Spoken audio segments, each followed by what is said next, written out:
কালকে আমাকে এক মহান ব্যক্তি কমেন্ট করছে যে এত বড় মেয়ের দায়িত্ব কোন বাবা নিবে।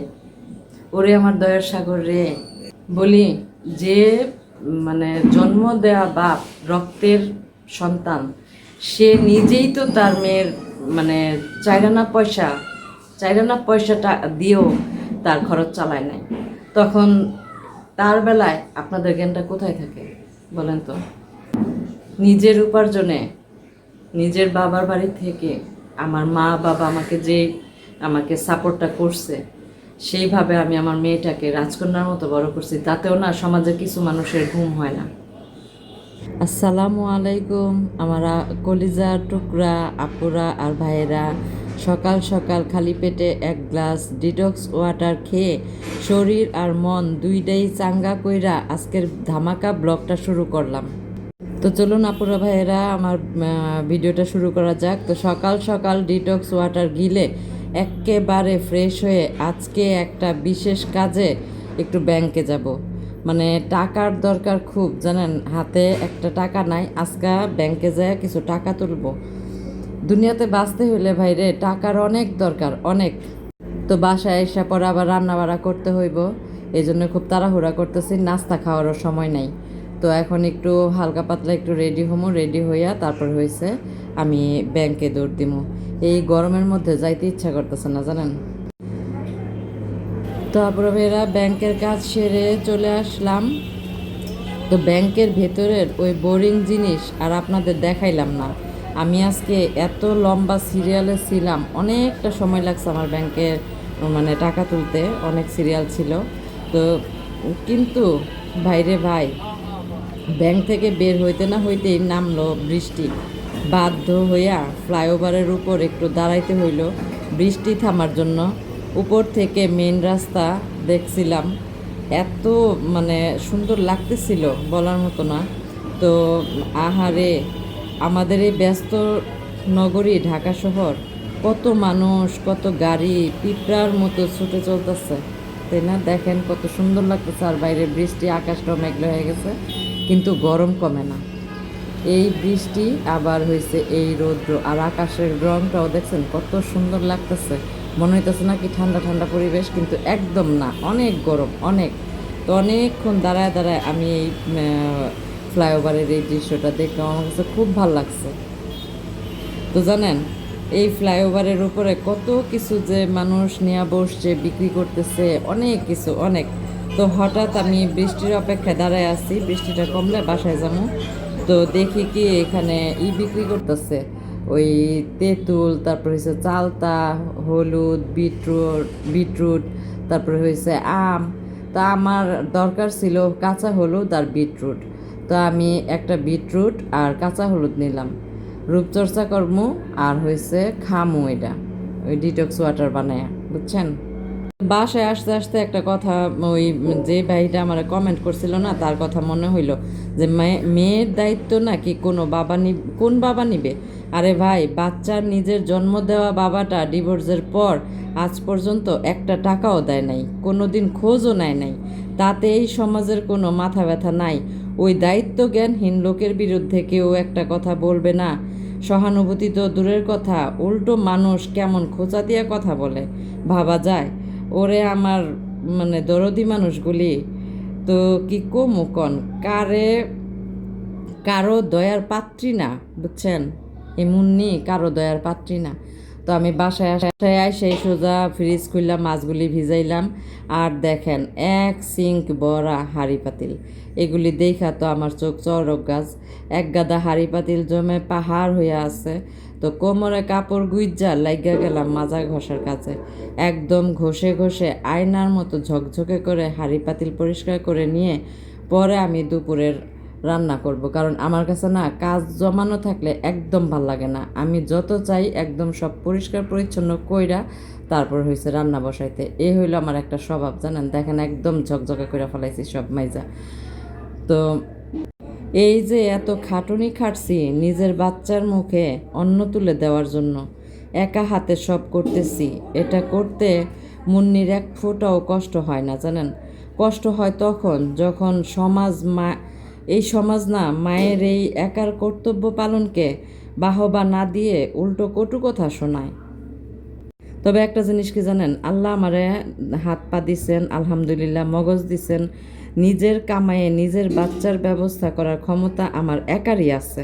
কারো কাছে গিয়ে 1 টাকার জন্য হাত পাতা লাগে না। যে পুরুষ বাচ্চার দায়িত্ব নিতে পারে না, তার নামের সিলমোহর আমার বাচ্চার গায়ে দেওয়ার কোনো দরকার নাই। আমি একাই তার মা, একাই তার বাবা। ঢেঁড়স ভাজি করতে করতে গোপন একটা টিপস আপনাদের সাথে শেয়ার করি। সেটা হয়েছে, ঢেঁড়সের মধ্যে যদি ঢেঁড়স দেওয়ার পরে তেলের মধ্যে যদি এক টুকরা লেবু চিপা দেন না, তাইলে কিন্তু ঢেঁড়সের মধ্যে যে বিজল বিজল ভাবটা থাকে সেটা আর থাকে না। একদম হোটেলের ঢেঁড়স ভাজির মতো হয়ে যায়, আর কালারটাও নষ্ট হয় না। দেখেন আমার ঢেঁড়স ভাজিটা হয়ে গেছে, একদম কোনো বিজল বিজল নাই। আর আমার এদিকে মাছ কষানো হয়ে গেছে। আজকে রুই মাছ ভুনা করবো, আর ঢেঁড়স ভাজি, আর পাতলা ডাল আগেই রান্না হয়েছে। তো দেখেন আমার ঢেঁড়স ভাজিটা কত সুন্দর হয়ে গেছে না, একদম কোনো বিজল বিজল নাই। তো ভাজির এই বিজল বিজল ভাব তো লেবুর রসে কাইটা যায়, কিন্তু এই সমাজের কিছু মানুষের মনের ভেতরের নোংরামির বিজল বিজল ভাব যে কিসে কাটবে তা আমার জানা নাই। বাপের বাড়ি আসি ভালোবাসার টানে, আশ্রয়ের খোঁজে না। আমার বাবা নাই ঠিক আছে, কিন্তু আমার ভাই, আমার মা, আমার বোন, আমরা সবাই আমাদেরকে, আমার মেয়ে আমাকে একদম মাথায় করে রাখছে জানেন। আপনাদের ঘরের চাল ডাল এনে তো আর আমার বাচ্চার মুখে দিতাছি না। তবে কেন এত সমস্যা সবার বলেন তো? আমি বুঝি না যে মানুষ কেন এই যে আমারে এই যে কমেন্ট করে এগুলি বলে, ভাবতেও খারাপ লাগে। তো আমি তো আমার তরকারিও রান্না শেষ, ভাজিও হয়ে গেছে, এখন লেবুও কাইটা রাখছি লেবুর শরবত বানানোর জন্য, কারণ বিকেলবেলা গরমের মধ্যে লেবুর শরবতটা খাইলে খুব ভাল লাগে। তো ভাত বসাইতে গিয়া দেখি না আমাদের ড্রামের চাল একেবারে শেষ। তাই আর অলসতা না কইরা বড় বস্তা থেকে চাল বের কইরা একদম ড্রাম ফুল কইরা ফেললাম। এরপর জামা হয়েছে বিকালে আবার বের হইতেব জানেন। আমার হঠাৎ করে মনে হয়েছে যে আমার আম্মুর চোখের চশমাটা যে পাওয়ার চেঞ্জ করতে দিছিলাম, ওইটা আমার আনতে একদম ভুলা গেছি। ওই জায়গা থেকে কিন্তু আসছি আমি, বৃষ্টির জন্য দাঁড়াইছিলাম ফ্লাইওভারের উপরে, কিন্তু আমার একদমই মনে নাই। তো আমার একদমই ড্রামেও চাল ভরা শেষ, রান্না বাড়া সব শেষ। এখন এই যে খাওয়া দাওয়ার পালা, দুপুরবেলা সব গুছগাছ করে রাখছি, সবাই জাস্ট টেবিলে বসবে আর খাবে। তো এই যে দেখেন রুই মাছ বোনা, আর হচ্ছে যে আমার ঢেঁড়স ভাজি, আর হয়েছে ভাত। এরপর খাওয়া দাওয়া করে ভাবছিলাম একটু বিশ্রাম নিমু, চলে গেছে কারেন্ট। কোন তো কেমন লাগে। তো কারেন্ট যেহেতু গেছে বাসার সবাইও ঘুমাইতেছে, তো আমি ভাবলাম যে গরমের মধ্যে না শুইয়া তো আম্মুর চশমাটাই নিয়ে আসি যায়। তো চলে আসলাম, বাসা থেকে বের হইলাম আম্মুর চশমা নেওয়ার জন্য। তো বাইরে আইসা দেখি জানেন এত গরম, বাসার ভিতরে তো তাও এসির একটু ঠান্ডা ছিল, আর বাহিরে আইসা দেখি অনেক গরম, অনেক। তো বিকেলবেলা তো বের হয়েছি, এখন আমি আবার করছি যে 400 টাকার নাস্তা আনাইছি আজকে বাহির থেকে আমার ভাইয়ের বউরে দিয়া। তো বলছে যে তুমি নাস্তাটা নিয়ে আসো, আমি বাইরে থেকে আসি, আসার পরে সবাই একসাথে নাস্তা খামো। তো আমার ভাইয়ের বউ নাস্তাটা নিয়ে আসছে, তো আমি এখন অটোতে উঠে চলে গেলাম একদম সেই আবার উত্তরা। দেখেন কি পরিমাণ রৌদ্র, এত গরম, আমার একদম মাথা নষ্ট হয়ে গেছে। ও আবার বিকাশ থেকেও টাকা তুলতে হয়েছে জানেন। আমার কত যে কাজ, ভাল লাগে না। আর বিকাশ থেকে টাকা নিলাম, নিয়ে চশমার দোকানে ঢুকে গেলাম, যাইয়া চশমাটা নিলাম। তো ওই লোকটা আবার আমাকে খুব ভালো করে চিনে, চশমার দোকানের ভাইটা। তো বলছে যে একদম কমপ্লিট করে দিছে, আজকে টাকা পেড করে আমি চশমাটা নিয়ে আসতেছি। আরও 2 দিন আগে আমার যাওয়ার কথা ছিল, বলতেছে যে আপা আগে আসলেন না যে। তো আমার তো একদমই মনে নাই, ভুলেই গেছিলাম। তো চশমাটা নিলাম, নিয়ে টাকাও দিয়া দিলাম। তো চশমা নিয়ে একদম টাকা পেড করে এখন আমি বাসায় চলে আসবো। দেখেন কি ফল না, ফলগুলি দেখলেই মাথা গরম হয়ে যায়। তো বিকেলবেলা একটু ঠান্ডা ঠান্ডা ভাব ছিল, বাতাসও ছিল। তো বাসায় চলে এসে দেখি আমার ভাইয়ের বউ নাস্তা নিয়ে আসছে। তো দেখেন কি আনাইছি আজকে আনাইছি হলো পিৎজা, আর হয়েছে সমোসা। আর পিৎজাটা আমার কাছে খুব বেশি ভাল লাগে, এজন্য 2টা পিৎজা আনাইছি, আর সমোসা আনাইছি আমাদের সবার জন্য একটা করে। তো আম্মুরে বলছে আম্মু চা বসাও, গরম গরম চা। তো গরম গরম চা খাবো আর হচ্ছে সমোসা আর পিৎজা কেমন হবে কোন তো। এখন আমি আমার ভাইয়ের বউর জন্য রাইখা তারপর হচ্ছে হচ্ছে আমি, আম্মু আর আমার মেয়ে সবাই ঘরে যায় একসাথে বসে নাস্তাটা খামো এখন। কেমন হইব বলেন তো? অনেক মজা হইব গরম গরম গরম চা আর পিৎজা, তাই না? তো একটা জিনিস বুঝলাম কি জানেন, সমাজ চায় একটা সিঙ্গেল মা সারাদিন ঘরের কোনায় বৈশা কাঁদবে, মানে চুল উস্কো খুস্কো করে দেবদাসী হইয়া থাকবে। কেন রে ভাই?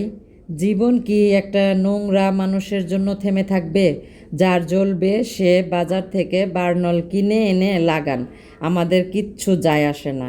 আমরা একা মায়েরা কারো দয়ায় বাঁচি না, নিজের মেরুদণ্ড সোজা করে বাঁচি। আজকের এই উচিত কথাগুলি কেমন লাগলো আমাকে কমেন্টে জানাবেন। আর আমি এখন মজা কইরা পিৎজা আর হয়েছে সমোসা খাইতেছি, এত মজা হয়েছে রে ভাই, কর মতো না। উত্তরা থেকে আমার ভাইয়ের বউ নিয়ে আসছিল, আমার ভাইয়ের ছেলে যে স্কুলে পড়ে ওই পাশের একটা বেকারি আছে ওইখান থেকে, 5 নম্বর সেক্টর থেকে। তো অনেক মজা হয়েছে।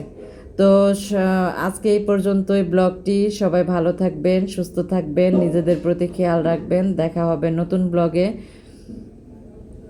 আর আমার আপুরা ভাইয়েরা, আপনাদের কাছে একটা অনুরোধ, যারা এখনও আমার চ্যানেলটাকে সাবস্ক্রাইব করেন নাই, একটা সাবস্ক্রাইব করবেন আর বেশি বেশি শেয়ার করে দিবেন আমার চ্যানেলটাকে। তো সবাই ভালো থাকবেন আর বেশি বেশি শরবত খাবেন গরমের মধ্যে। আল্লাহ হাফেজ।